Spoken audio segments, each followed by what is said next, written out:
Do you have any questions, please? Yeah, please. Thank you, Mr. President. Senator Cumberland talked about the cost savings Yeah. associated with this announcement. Can you talk about the strategic benefits by having Space Force Command headquartered in Huntsville? Well, it just works because we have so much else there. And having a central, you could call it a central command, but it really is a command station. Also, even locationally, where it is, and when you think about flying distances, if you can save a half an hour as fast as some of these planes go and things go, and even the rockets go, if you can save by having the best location. So we went out, as you know, to experts, and we had 4 different groups of experts. They all said this was the best location. I also loved it from the standpoint, I know the people of Alabama, they are great people, work hard, and there's no games, and they're very proud of it. And I would say they fought harder for it than anybody else also. A lot of states, 5 states really wanted it, but they wanted it more. And I kid you not when I say that these people, they spoke to me a lot. That's all they wanted to talk about. They didn't want to talk about the weather. They only wanted to talk about moving to this location, moving to Alabama, Huntsville in particular. So we're honored to do it. They really wanted it badly, and they got it. Peter? President Trump, something completely different, but about a big viral social media trend over the weekend. How did you find out over the weekend that you were dead? You see that? No. People didn't see you for a couple days. 1.3 million user engagements as of Saturday morning about your demise. Really? I didn't see that. You know, I have heard, it's sort of crazy, but last week I did numerous news conferences, all successful. They went very well, like this is going very well. And then I didn't do any for 2 days, and they said, there must be something wrong with him. Biden wouldn't do them for months. You wouldn't see him. And nobody ever said there was ever anything wrong with him, and we know he wasn't in the greatest of shape. No, I heard that. I get reports. Now, you knew I did an interview that lasted for about an hour and a half with somebody, and everybody saw that was on one of your competitors. I did numerous shows and also did a number of truths, long truths, I think pretty poignant truths. No, I was very active over the weekend. They also knew I went out to visit some people at the club that I own, pretty nearby on the Potomac River. And no, I've been very active actually over the weekend. I didn't hear that one. That's pretty serious stuff. Well, it's fake news. You know, it's just so fake. That's why the media has so little credibility. I knew they were saying, like, is he okay? How's he feeling? What's wrong? I said, I just left.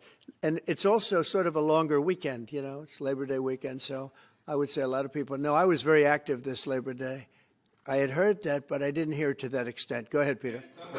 We know that this country has a huge problem with school shootings. You've said that you're open to sending the National Guard pretty much anywhere. Would you ever consider sending an armed National Guardsman to every school?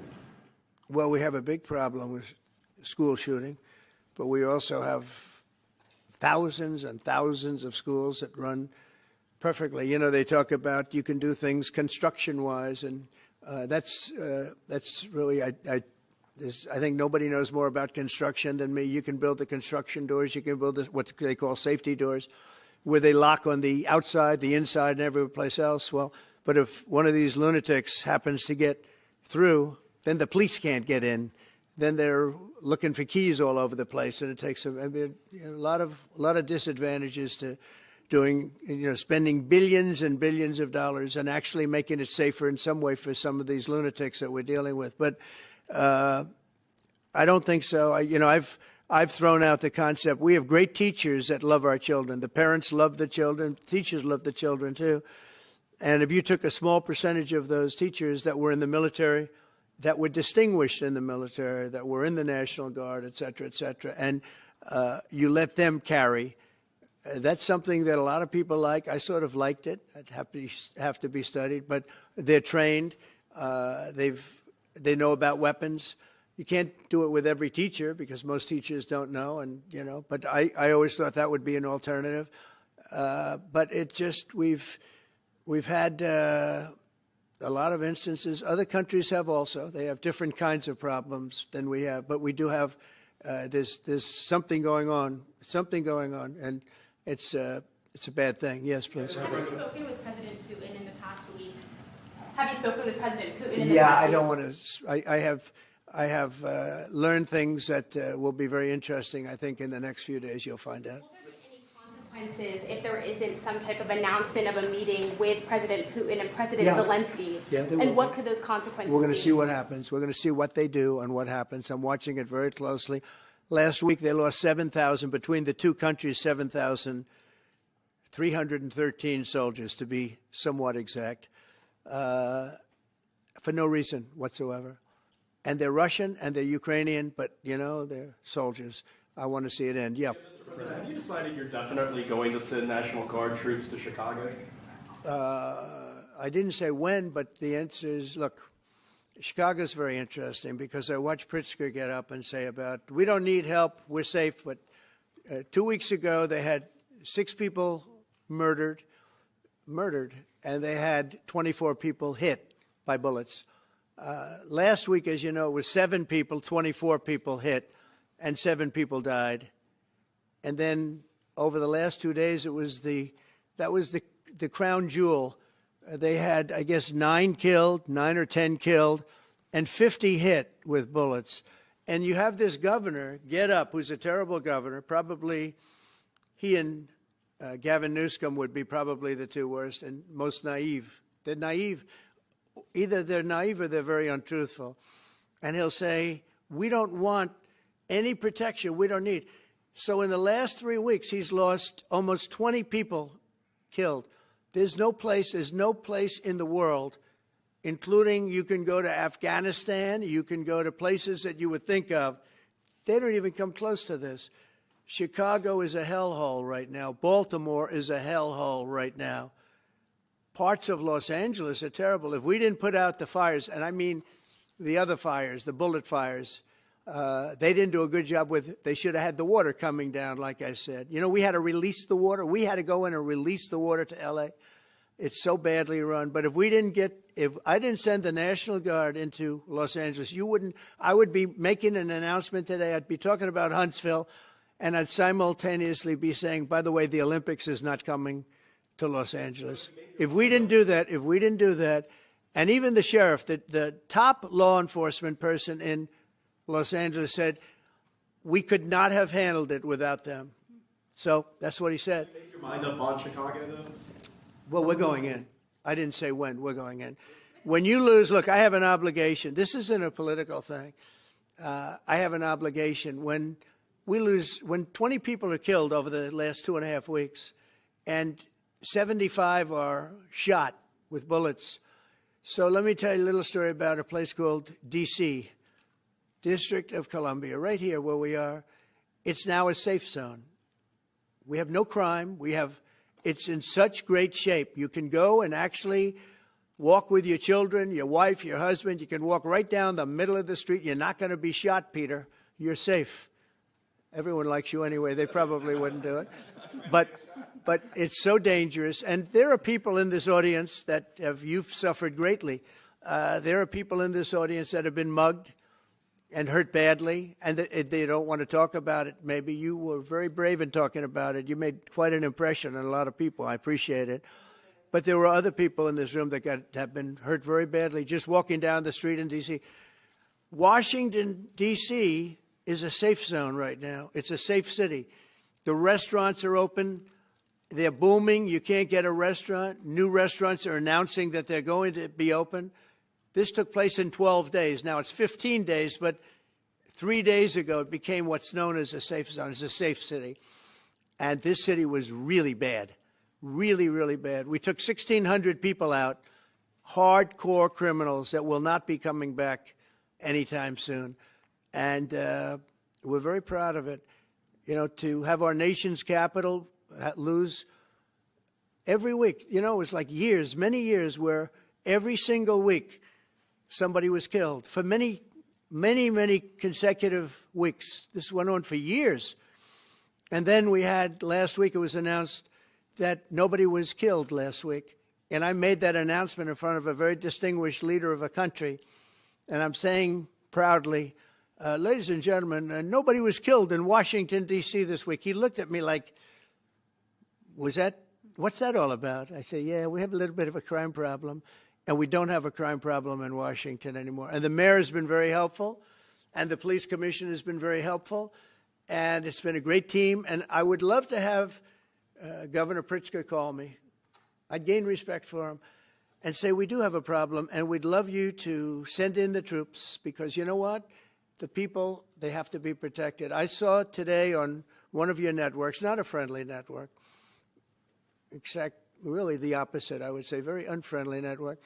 And they interviewed about 12 people on this morning. Most of them were African American, who were black. And they were saying, please, please, please let the president send in. These were people from Chicago. Please, we need help. We need help. We can't walk outside. We're petrified. If the governor of Illinois would call me up, I would love to do it. Now, we're going to do it anyway. We have the right to do it because I have an obligation to protect this country. And that includes Baltimore. I saw where Governor Moore was asking me to take a walk down the street of Baltimore. Well, Baltimore is a very unsafe place. It's rated number 4 in the city, one of the most unsafe places anywhere in the world. But, you know, we took care. This was a beautiful thing that happened in Washington because we showed that it could be done. And this wasn't just sending big, strong guys, and they are big and they are strong. You know, we had a great decision from the Supreme Court that had to do with sort of talent. It had to do with you are put down based on merit. You can hire based on merit. So merit for a soldier or for a policeman is strong, physically fit, having a certain ability, not a person that is woke and got the job through woke, but wasn't strong enough to lift a gun out of the holster, et cetera, et cetera. No, I looked at the police. As you know, last week I went over, we had a meeting there had to be 300 people, and they were all very impressive looking. And when the bad guys see them, they're not going to do a thing. And so I'm very proud of Washington. It serves as a template, and we're going to do it elsewhere. But Chicago is certainly going to be high. I would love to have him call. I would love the governor of Illinois. I'd be honored to take his call. All he has to do is say, sir, we need help. It's out of control. And everyone knows it is. He's not kidding anyone. I would love to have, I would say, Governor Moore call, because I watched him over the weekend trying to explain that Baltimore, what they need is housing. No, they don't need housing. They need to get rid of the criminals. These are hardcore criminals. You know, we took many people off the streets of Washington, D.C. They're hardcore. They're not going to be good. In 10 years, in 20 years, in 2 years, they're going to be criminals. They were born to be criminals, frankly. They were born to be criminals, and they're tough and mean, and they'll cut your throat, and they won't even think about it the next day. They won't even remember that they did it. And we're not going to have those people. Washington, D.C. is now a safe zone. It's a safe place. And you can walk, Katie, you can walk right down the street with, by the way, one of the biggest human beings I've ever seen, which is her husband. He was a football player for like 11 years in the NFL. He's a big person. But big doesn't mean anything when they have guns and when they have knives and everything else that they have, right? But you can walk right down the street, even by yourself, and you're totally safe. Washington, D.C. is a great thing. Yes, ma'am, please. Mr. President, as you're calling on Democratic leaders across the country to work with you on crime, do you see your efforts here in D.C., including, for example, working with Mayor Bowser here as a model for bringing more bipartisanship in matters not only with crime, but also issues that matter to everyday American people's lives? So Mayor Bowser's been great. She could have taken the thing, and then after I clean it up, they'll take credit for it. You know what they do is they take credit. Like, we cleaned up Los Angeles. We did a great job there. And it was overwhelming what was going on. And again, the police chief made a statement that we could not have done, there's no way they could handle it. You saw what was happening out there. It was going to be a disaster. We stopped it cold. If we didn't do that, would have been a very sad day. And, you know, remember, we have the Olympics, we have the World Cup, we have all these things coming, and we have 250, all of these things coming. But I watched Newsom get up and say he's doing a great, he's not, we're the ones that did it, and that's okay, whatever it takes. But the main thing is, but he got up and said, we did it. Well, he didn't want us there, and he's going to need us again because it's starting to form again. I see it. It's starting to form again. You know, we have to maintain. It's like maintenance on an airplane. You can buy it, but you have to maintain it. And if you don't maintain it, a good plane becomes very unsafe very quickly. So it's an honor to do it. A lot of presidents wouldn't do what I'm doing. I don't need this heat. But when I watched television last night and I'm watching the news and I see that 9 people were killed in Chicago and 54 were badly wounded with bullets, I say, that's not this country. We have to do something. And I do say this. I say this very much. I'm not speaking to anybody but them right now. I would love to receive calls from governors and mayors saying they need help. We'll help them. We have a lot of people. We have a great force. We have a great military force. You know, Pete will tell you that when I was running for office, and this was a big headline, I think, you know, probably got me a couple of votes, but you couldn't sign people in the military. Nobody wanted to join the military, the Army, Air Force, the Navy, Marines, Space Force, Coast Guard. We never forget Coast Guard because they've done such a great job. Never. But nobody wanted to join any of them. We were way below what we wanted. Every single one. The closest was the Marines, whatever that is. You'll explain that to me. But the closest was the Marines. But every service was way down, way down. And then I got elected, and our country is the hottest country anywhere in the world right now. Everybody's talking about the USA. They're talking about the job that we're doing. Everybody. We have the best economy. We have a very, very important decision being made by the Supreme Court because our country is the richest, the strongest, the most powerful. But if for some reason some liberal court, I'm talking about the court that just ruled, where even an Obama judge voted in favor of us, which I gave him a compliment yesterday, as you know. I said that took great courage. But it's a liberal court, and it's going up to the Supreme Court, who I think have been incredible people. I think they've made very wise decisions. But the tariff question, because without the tariffs, this country is in serious, serious trouble. We've taken in almost $17 trillion of investment is coming in. Most of it is coming because of tariffs. And if for some reason somebody wanted to be politically correct, I actually think it's unpolitically correct. I think politically correct is to approve it, because there's nothing so popular as what's happened to our country. Our country is doing so well. But we had a liberal court gave us a very shocking ruling, and that ruling is basically saying that the trillions of dollars that are pouring into our country, putting us in a position like no country is anywhere in the world, that they'd like to see us that taken away. By the way, a lot of the people behind that lawsuit, that particular, are from foreign countries, I might add. There's a video that is circulating online now of the White House where a window is open to the residents upstairs and somebody is throwing a big bag out the window. Have you seen this? No, that's probably AI generated. So Actually, you can't open the windows. You know why? They're all heavily armored and bulletproof. So that's a fake video? Well, it's got to be, because I know every window up there. The last place I'd be doing it is that, because there's cameras all over the place, right, including yours. No, but every window, I've never seen a window that's, in fact, my wife was complaining about it the other day. She said, love to have a little fresh air come in, but you can't. They're bulletproof.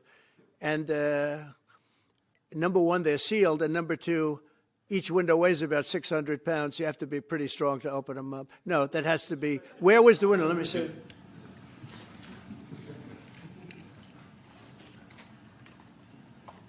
Renovations.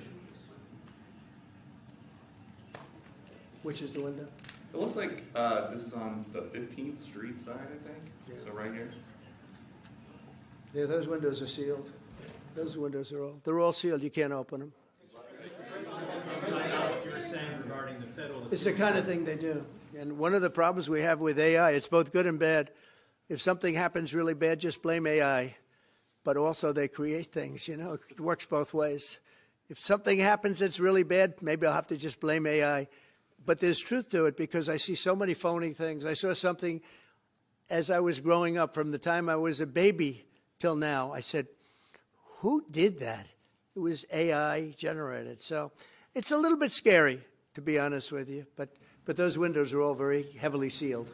Thank you, Mr. President, I want to China? follow up with what you were saying regarding that federal appellate court that ruled against you and your administration as it relates to your ability. Well, they ruled against our country, the court, and they ruled against us before. It's a very liberal court. You called it highly partisan in your Well, it social certainly media is. It certainly and in is. fact, it was along ideological lines, 7-4. Well, except that we actually got one of the Obama judges that was appointed by President Obama voted in favor of the tariffs because he felt it was imperative for our country to thrive and survive even. And I gave him credit. I said, you know what? That took a lot of courage for him to do it because you don't see that often. So my question is, I suspect you're going to appeal that all the way to the Supreme Court. Well, we already have, yeah. In fact, we're doing something else. We're going to be going to the Supreme Court, we think, tomorrow because we need an early decision. I mean, look, the financial fabric of our country, we're a rich, incredible country right now. And we're able to, you know, other countries use tariffs on us for years, and we never did. I did a lot during my first term, but then we had COVID, and we had to focus on other things. You couldn't be tariffing Italy, Spain, France, as they were dying by the thousands and millions. But we did with China, and China paid us billions and billions of dollars. And I started the process, but then I had to end it a little bit because of COVID. We focused on that. But no... It's a very important decision, and frankly, if they make the wrong decision, it would be a devastation for our country. We've taken in trillions of dollars, and by the way, all these countries signed agreements. As an example, they're all happy, everybody's happy, but some whack job put in a lawsuit. It went before a very liberal court, and the liberal court ruled it was 11. They ruled 7-4. With one of the most liberal of them all voting in our favor because they're patriots. I think I give tremendous credit to that judge. And now it's going to the Supreme Court. Now we're going to be asking for early admittance. We're going tomorrow, and we're going to ask for an expedited ruling because, you know, when you look at the stock market's down today, the stock market's down because of that. Because the stock market needs the tariffs. They want the tariffs. If you look at AI, all of those, you know, all of that money that's going to be invested, trillions and trillions of dollars, the biggest thing, bigger than the Internet, I suspect. It's the Internet plus 3 or 4 other things combined. We are leading very substantially with AI. We're leading because of tariffs. We're leading because of talent, and this is where they'd like to be. But without the tariffs, we wouldn't have a chance because we wouldn't be able to protect those investments of the companies coming in. So if you took away tariffs, we could end up being a third world country. That's how big the ruling. So we're asking for an expedited ruling. As a backstop to that president, you have a Republican-controlled Congress. You control the House. You control the Senate. Yeah, but we don't have 60 votes. We don't have 60 votes. I'd love to do that. Oh, if we had 60 senators, if we got the 60 votes, we would get them. But we need 60 votes, and we need, you know, a certain number in the House. I think we'd get, I don't know, we have about 5 of them here. Would everybody agree with me on tariffs? Without tariffs, we're a different country. We have taken in so much money. And here's the thing. We signed a deal with Japan. They're paying us hundreds of billions of dollars. We signed a deal with South Korea. We signed a deal with the European Union. We signed a deal with Europe. And those countries are paying us $950 billion, and they're happy about it. They're okay. As one of them said, it's amazing that we got away with it so long. One of my friends, a leader of one of the countries, and they're fine with it. They all signed. If that ruling ever went against us, I guess we'd have to give back hundreds of billions. We would have to give trillions and trillions of dollars back to countries that have been ripping us off for the last 35 years. And I can't imagine it happening. On a legal basis, they have no legal basis whatsoever. But on a common sense basis, it would destroy America. Okay. You talked about controlling the sky. On Sunday, the satellite signal of Ursula von der Leyen's plane was alleged. With Ursula? Well, she had an interesting event. She's a tremendous woman. And so what are you asking me about her? NATO is concerned about it, I too, about this. True, NATO is concerned about it. Well, nobody knows where it came from, but they did take away her ability to use a phone. You know, sometimes that's a good thing. Sometimes that could happen to me. I'd be very happy. Mr. President, reducing the tariffs on India from 50%. What does that mean? Are you considering taking away some of the tariffs that you've imposed on India? No, we get along with India very well. But India has, you have to understand, for many years it was a one-sided relationship. Only now, since I came along, and because of the power that we have with tariffs, India was charging us tremendous tariffs, about the highest in the world. They were about the highest in the world, number one. And we, therefore, weren't doing much business with India, but they were doing business with us because we weren't charging them. Foolishly, we weren't charging them. So they would send in massive, everything they made, they'd send it in, pour it into our country. Therefore, it wouldn't be made here, which is a negative.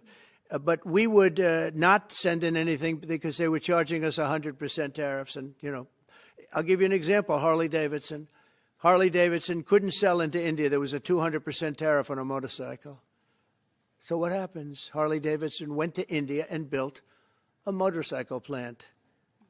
And now they don't have to pay tariffs. Same thing as us. So what we're doing is literally thousands of companies are coming into the U.S., car companies, AI, but, more traditionally, car companies. We have so many car company factories under construction or being designed right now. And they're coming from China, they're coming from Mexico, I must tell you, and they're coming from Canada, a lot of them coming from Canada. But they're coming into our country because they want to build here. And they want to build here for two reasons. Number one, they'd like to be here. And number two, the tariffs are protecting them. And number three, they want to avoid paying tariffs. When they build their cars here, they don't have any tariffs to pay. When you build here, you don't have any tariffs.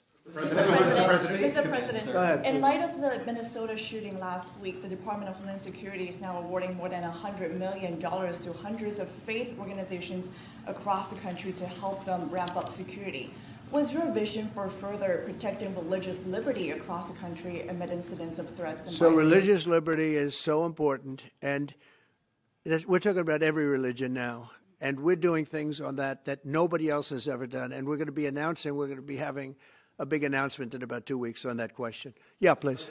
On Space Command, sir, are you concerned that people may not be willing to relocate from Colorado to Alabama? No, I'm not worried. We'll get somebody else. The problem with Colorado is they have a very corrupt voting system. I have so many friends in Colorado. Anytime you have mail-in voting, you have corrupt elections. Very simple. It's very simple. Even Jimmy Carter said it with his commission. They set up a commission with him and Scoop Jackson and some people, highly regarded people. And they said the finding was, if you have mail-in voting, you will have corrupt elections. Well, your radical left governor decided that he was going to have all mail-in voting in Colorado. Once you have all mail-in voting, and for whatever reason, the Democrats cheat. And they cheat like, they're not stupid. That's the only thing. They're no good on policy. They're no good on management. They're no good at government. But they're great at cheating. And they stick together, too. I give them credit for sticking together. Please. Obviously, this is a big win for national security, moving this to Alabama. We've all can agree with that. Big. Is there any idea of the economic impact this has on the state and on that local area? Katie, do you want to answer that? Look, go ahead. Please go. This is going to be tremendous. The state of Alabama, what we've seen through this process is the worst of Washington. We've seen politics get in the way of what is best for the warfighter, what's best for national security. And the state of Alabama is about to show the country the best among us. So we know the economic impact is going to be tremendous. There at Redstone Arsenal, we're proud to house everything from the FBI to headquarters there for material command to a number of things. We obviously have NASA with Marshall Space Flight Center, and so this naturally fits within. When you look at the decision matrix that they placed in front of us, that's why we ranked so high, is because we have the resources necessary and the ability to build out quickly to meet the needs in front of us. As far as economic impact, it would be tremendous. Does anybody have an exact number? 1,600 jobs. 3,000 spin-off. With 3,000 spin-off. Look at this. This is teamwork right here. So we are really proud, and the people of Alabama are ready to get to work. And I've got a housing question, if you could, just for a second, Mr. Yeah, President. please. Owning a home And going about the American dream seems like it's out of touch for a lot of Americans. Just Yeah. recently, you pushed out a statement about addressing an emergency housing situation. That's right. We're thinking about doing that. Yeah, can you just... Well, we need a little help from the Fed. We have a man named Jerome Too Late Powell. You probably heard of him. He's too late. He's way too late. And the economy is so strong that it's pushing through that. Normally, it would have been much tougher, but we're doing so well that we're pushing through it. But it makes it very hard for people to get mortgages because too late is too late. Very simple. He's too late. And probably political, whatever. He wasn't too late before the election. Before the election, he was cutting rates, right?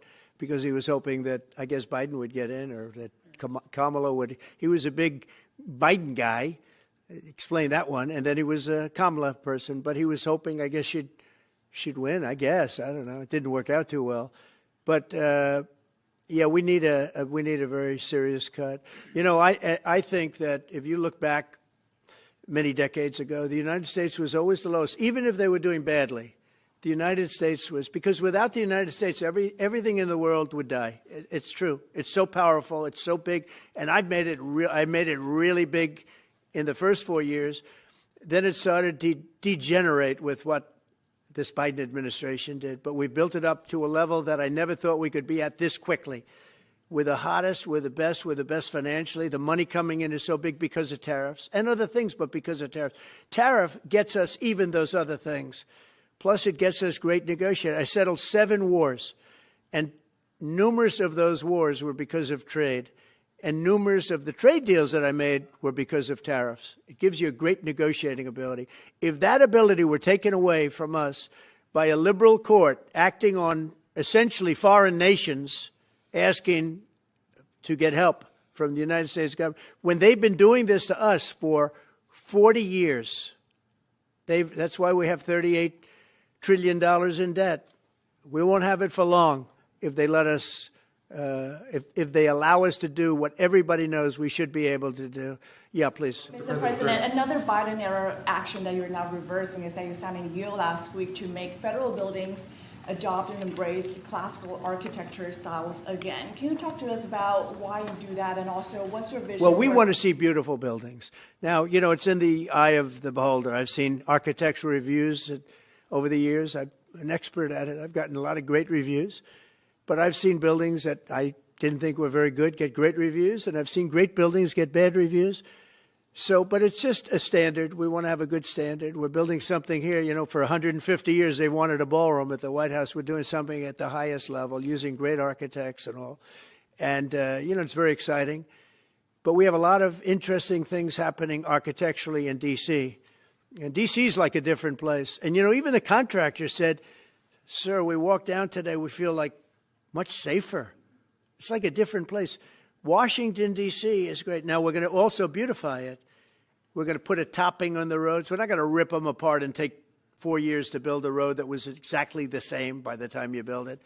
But we're going to put toppings. We're going to put new medians in. We're going to get the graffiti off. We're going to put tiles up in the tunnels where the tiles are missing. We'll do the whole tunnel instead of, you know, a little area where you see new tiles, old tiles that never look too good. But they could use it. You know, they've been up for 50 years. They've served their duty. But we're going to make this within about a 20-mile radius from the White House. We're going to have this place spick and span. It's going to be crime-free, and it's going to be spick and span. It's going to be, you'll be proud of Washington again. Go ahead, please. Sir, China's having a massive military parade that President Putin and Kim Jong-un will be attending. Do you interpret that as a challenge to this? And are you concerned at all about those countries trying to be some sort of counterweight? Not at all. China needs us, and I have a very good relationship with President Xi, as you know. But China needs us much more than we need them. No, I don't see that at all, no. And I had actually a very good meeting with President Putin a couple of weeks ago. We'll see if anything comes out of it. If it doesn't, we'll take a different stance. March today in California ruled that your deployment of National Guard troops to Los Angeles was illegal. Do you have any response? Well, it was a radical left judge. But very importantly, what did you not tell me in that question or statement that you made? Pretty much of a statement, I think. Well, I was asking for your response. No, you didn't say what the judge said, though. The judge said, but you can leave the 300 people that you already have in place. They can continue to be in place. That's all we need. But why didn't you put that as part of your statement? Because the same judge ruled exactly as you said, except the judge said that you could leave the 300 people that you already have in place. They can stay, they can remain, they can do what they have to do. Thank you very much, everybody. We appreciate it. Thank you. Thank you. Thank you very much.